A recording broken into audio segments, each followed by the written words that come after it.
Yo, it's Big Ant, man. We back. Another edition of Urban Politicians TV, man. Had to come tap in real quick. Little Blade, all the way from Detroit, man. What's good with you? Out here in H-Town with it, dog. In your city, you need no introduction. Everybody know who you is in your town, in your city. You like a living legend. I don't even know what to call it. You like the son of a legend, the heir to the throne, one of the most respected artists out the city ever. You know what I'm saying? So I appreciate that too. yeah, for the people, my following out here in H-Town, Texas, or wherever, introduce them to you. Introduce yourself to the people. Let them know who you is, where you from, and everything like that. And you know what it is, man. It's Lil Blade from the west side of Detroit. Yeah. You know, just taking care of business, getting it in. For shit show. Nah, man, Detroit that really took off in this rap game in the last, man, I say 2 years. People started noticing, but 2020 was most definitely y'all year. Nah, yeah, 2020, it went crazy. I watched it from the ground up. It's a whole different wave now. Yeah. But when you go back home, man, nigga like me paying attention, y'all niggas already had y'all own rap industry, y'all own media outlets like blogs type shit going on, y'all own producers, y'all own studios, y'all own lingo, y'all own culture, y'all own way of dressing, talking, and It's really like Detroit really is own world. It's like once you leave, it's like Detroit and then it's the rest of the world. That's just how it is. yeah. Like when you come to Detroit or meet somebody from Detroit, you know where they from. You know. Facts. So you came up, bro, like I seen you said you had started rapping at like 15. Yeah, first time I went to the studio, I was 15, but I ain't really start putting music out till I turned like 17. Yeah. So now coming up in that rap city, man, you were saying like early on, you really didn't even just know like who your pops was all the way and the impact. No, I ain't had no clue. Yeah. It's like it's still going on to this day. You know, it was all the growing up process. You know, figuring stuff out on my own, and then just the real world hitting you. You know what I'm saying? Yeah. So you jumping out there in that music thing, man. So you from the west side of Detroit too, right? Yeah. Yeah. Exactly. Well on the west. The whole west side. The whole west side. Okay. I grew up in the suburbs, you know what I'm saying? 'Cause that's where my family had me at. But, I was always in the neighborhood roaming around, you know what I'm saying? Yeah. It was all over the whole west side. Yeah.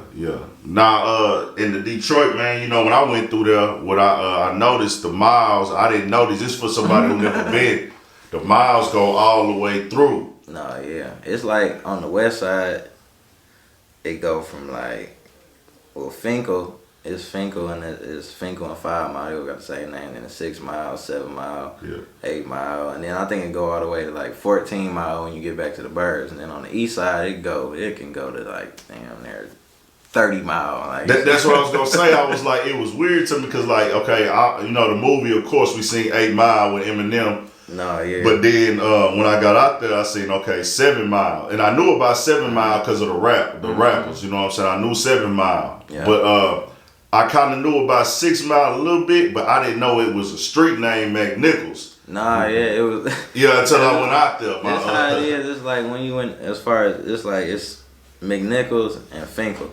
Okay. It's like when you going through Detroit, it's McNichols and Finkel. And when you get to like, it's like Telegraph. Okay. Telegraph, and then that city turn into Redford, and then that's when they go to 6 Mile and 5 Mile. But they just keep it going just off because it's 7 Mile, 8 Mile, Okay. and then they just keep the numbers going. But Yeah. that's just all it is, though. Nah, so when I was driving through there, bro, I was just paying attention to the vibes, and I'm just thinking of everything I done heard in the music. Mm-hmm. And when I see the music videos, and I was like, damn, it's a gas station like every street.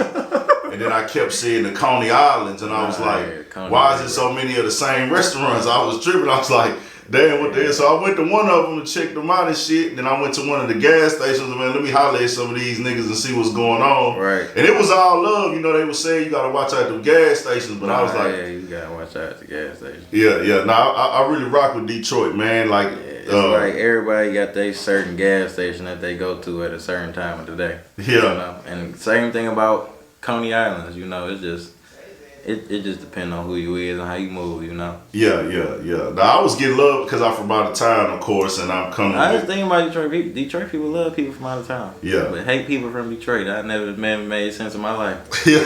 Nah, it's crazy. It was real love out there. I seen them niggas at the bitch with somebody was shooting a video and one of them motherfuckers. He told me it was his first video. I forgot his name. He didn't want to get on the camera. I was like, man, let me get an interview with you. He's like, Right. nah, I really don't want to do it, bro. They had like a couple of the Hellcats out there in one of the Jeeps. Hellcat City is. Yeah. That's what that is. Yeah, nah, I fuck with it though. So, you know, with you coming in with the music, did you know from the jump, dog, you was gonna take it serious, or did you kind of like, I'm gonna just do it for fun, and then I'm gonna just see what happened, or was you already knowing? Cause I seen you said, man, I was writing this shit. No, I've always been interested in the music, you know, way before I even started rapping. I just always loved music, you know what I'm saying? And Yeah. as far as taking it serious from the jump, yeah, I always took it serious. Like, it was never like, I'm gonna play with it. You know, it was times where I could have went harder and did more than I would have could have did, but, you know, I always took it serious. I always knew I was gonna take it to the full throttle, you know? Yeah. So, you know, with your pops being the legend that he is and having that big impact, his style and everything, did you ever feel any pressure like, hey, I gotta try to walk in his footsteps, or was you just always a nigga who was just 100% comfortable in your own skin? Because I see, like you say, man, nigga ain't gotta be no tough guy in this music. I ain't gotta be on there. No.